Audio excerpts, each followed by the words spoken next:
श्री स्वामी समर्थ. जय जय स्वामी समर्थ.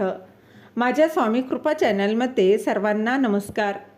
स्वामी महाराजांच्या कृपेने तुमच्या सर्व चांगल्या इच्छा पूर्ण होत ही स्वामी महाराजांच्या चरणी प्रार्थना करते आणि आजच्या या नवीन व्हिडिओला सुरुवात करते. देवाची पूजा करताना जांभळी येणे, त्याच्यानंतर पूजा करताना झोप येणे किंवा शिंका येणं, डोळ्यात अचानक पाणी येणं, तर पूजा करताना अशा गोष्टी ज्या घडतात तर त्या चांगल्या आहेत की त्याच्यामागे काही वाईट संकेत आहे.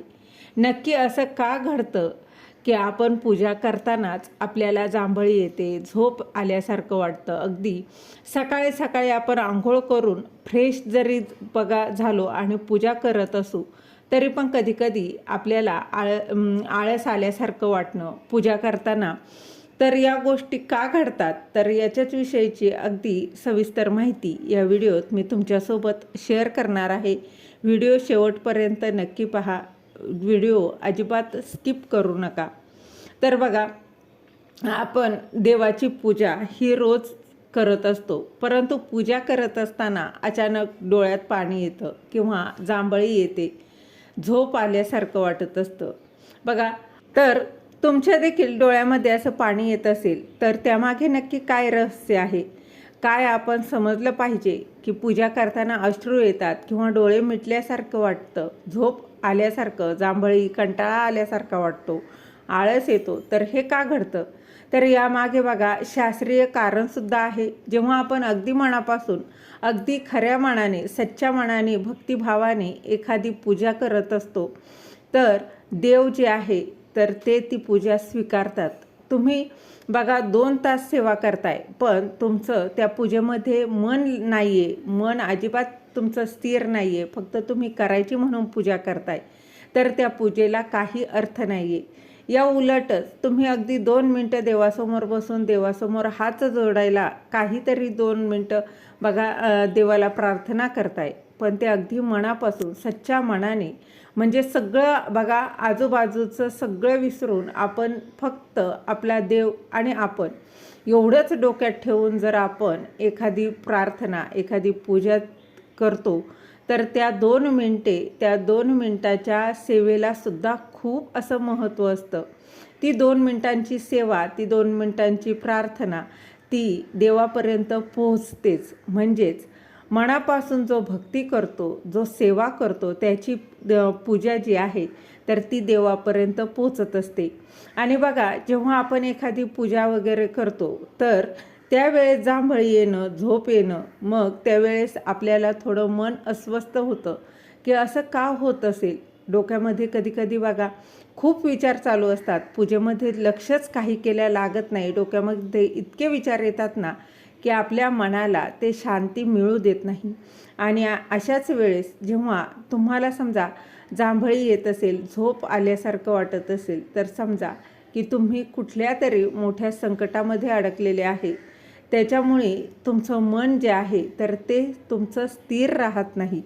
तर अशा वेळेस ही जी गोष्ट आहे ही घडते. तर बघा, देवाने आपल्याला काही संकेत देणंसुद्धा आपल्याला कधीकधी वाटतं की मी ही पूजा करते, मी ही जी काही ही पूजा करते, ही सेवा करते, तर आपल्या भगवंतानं, आपल्या देवानं, आपल्या गुरूनं आपल्याला काहीतरी संकेत द्यावे की आपली ही पूजा त्याच्यापर्यंत पोहोचते आहे, यामागचे काहीतरी संकेत द्यावे असं आपल्याला वाटत असतं. आणि सगळ्यात महत्त्वाचं म्हणजे बघा, जेव्हा तुम्ही एखादी सेवा करताय, जेव्हा तुम्ही बघा एखादी पूजा करताय तर तेव्हा तुम्हाला जाणवतं की त्यावेळेस बघा त्यावेळेस की तुम्ही ही सेवा, ही जी पूजा जी आहे ती अगदी मनापासून करताय, अगदी मनोभावे करताय. त्यावेळेस फक्त तुम्ही आणि तुमचा देव तोच सोबत असतो. अगदी मनापासून तुम्ही ही सेवा करताय तर त्यावेळेस 100% तुमची पूजा ही सफल होत असते. हे तुम्हाला समजायला हरकत नाही, कारण मनापासून केलेली गोष्ट जी आहे ती नेहमीच यशस्वी होते. आणि कधीकधी बघा, आपल्या आजूबाजूला जर नकारात्मकता असेल, नकारात्मक ऊर्जा असेल तर पूजेच्या वेळेला डोळ्यामध्ये अश्रू येतात, जांभळी येते, आळस येतो, तर हे नकारात्मकतेचं एक मोठं कारण आहे. जर असं तुमच्यासोबत घडत असेल की तुम्ही बघा अगदी साधी देवपूजा करताय किंवा सकाळी अगदी फ्रेश आहे, तुम्ही आंघोळ वगैरे करून केलेली आहे आणि तरीसुद्धा देवपूजा करताना तुम्हाला आळस येत असेल, जांभळे वगैरे येत असेल, तर समजा की तुमच्या घरामध्ये मोठ्या प्रमाणामध्ये नकारात्मकता आहे. तर सगळ्यात पहिलं ती नकारात्मकता घालवणं हे खूप महत्त्वाचं आहे. तर ती नकारात्मक ऊर्जा जी आहे ना, ती आपल्या शरीराला अस्वस्थ बनवते आणि आपलं मन जे आहे ते विचलित करत असते, ते स्थिर राहत नाही. तर त्याच्यामुळे आपली मनाची एकाग्रता जी आहे तर ती होऊ देत नाही. आपलं मन विचलित झाल्यामुळे बघा मग आपलं या सेवेवर लक्ष लागत नाही. तर त्याचंच एक कारण असतं की आपल्याला झोप वगैरे येणं, जांभळे येणं असं होत असतं. म्हणून तुम्ही लक्षात ठेवा, असं जर होत असेल तर आपल्या घरातील नकारात्मकता घालवणं हे तितकंच महत्त्वाचं आहे. कारण नकारात्मकता असल्यामुळे तुम्ही किती पण सेवा करा, पूजा करा, काहीही करा, त्याचा उपयोग होत नाही. आणि ती नकारात्मकता घालवण्यासाठी जसं मी तुम्हाला सांगते की महिन्यातले बघा ठराविक दिवशी एक दिवस असतात की रोजच तुम्ही बघा नाही, पण अमावस्या पौर्णिमा, अमावस्या असते, पौर्णिमा असते किंवा रोजच तुम्ही फरशी पुसताना बघा त्या पाण्यामध्ये थोडंसं गोमूत्र, जाडं मीठ ते टाकून त्यांनी फरशी पुसायची, जेणेकरून घरातील नकारात्मकता आहे तर ती निघून जाते. त्याचबरोबर घरामध्ये दिवस रात्र दिवा, अगरबत्ती लावा, देवपूजा नियमितपणे करा. त्याच्यानंतर अमावस्या पौर्णिमेला तर काही उपाय केलेच गेले पाहिजे, जसं की कर्पूर होम आहे, पौर्णिमेचं सत्यनारायण पूजा आहे. तर बघा अशा ज्या छोट्या छोट्या गोष्टी आहेत त्या केल्या ना तरी देखील घरातील नकारात्मकता निघून जात असते.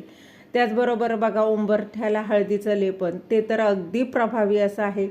या गोष्टी जेव्हा तुम्ही करायला लागता तेव्हा तुमच्या घरातली जी नकारात्मकता जी आहे तर ती संपते आणि सकारात्मक पॉझिटिव्हिटी घरामध्ये येत असते. तुम्ही जी काही पूजा करता, सेवा करता, त्या पूजेचं तुम्हाला फळ मिळू लागतं. आता या बघा स्वामींच्या सेवेतसुद्धा तसंच असतं. आपण चांगल्या गोष्टी मनामध्ये ठेवून जेव्हा पूजा करतो तर त्यावेळेस ती पूजा जी आहे ती मना म्हणजे देवापर्यंत पोहोचते.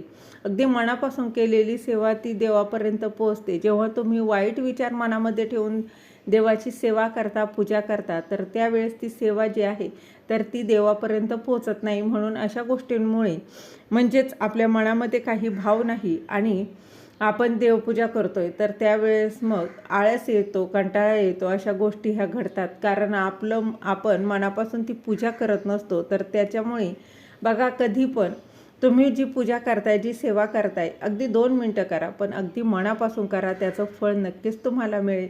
तुम्ही जी काही सेवा करताय तर ती सेवा, त्या सेवेचं नक्कीच तुम्हाला फळ जे आहे तर ते मिळेल.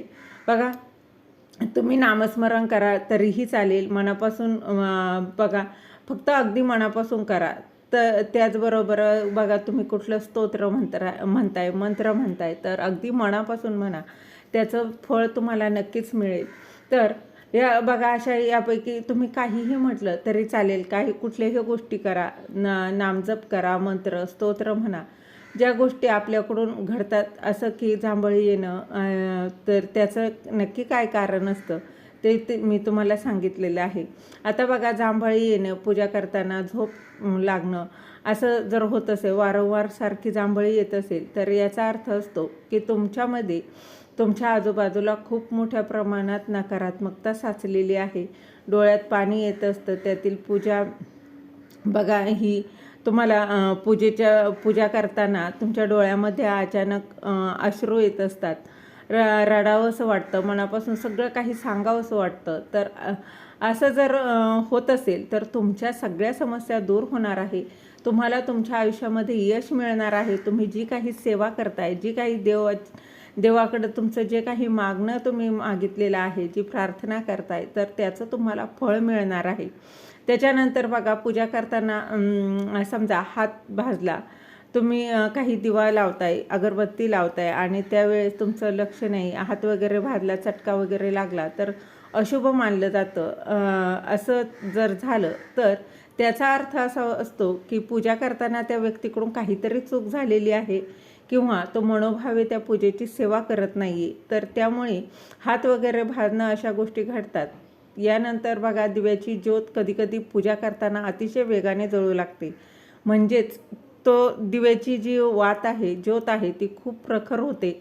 तर असं जर होत असेल तर समजा की देव तुमच्यावर खूप प्रसन्न आहे आणि तुमची जी काही मनोकामना आहे ती पूर्ण होणार आहे. तुमची सेवा जी आहे ती देवापर्यंत पोहोचलेली आहे.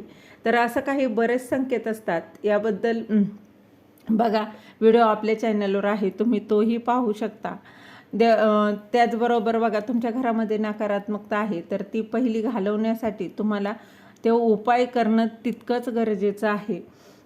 झालेली सेवा महाराजांच्या चरणी रुजू करते. श्री स्वामी समर्थ. धन्यवाद.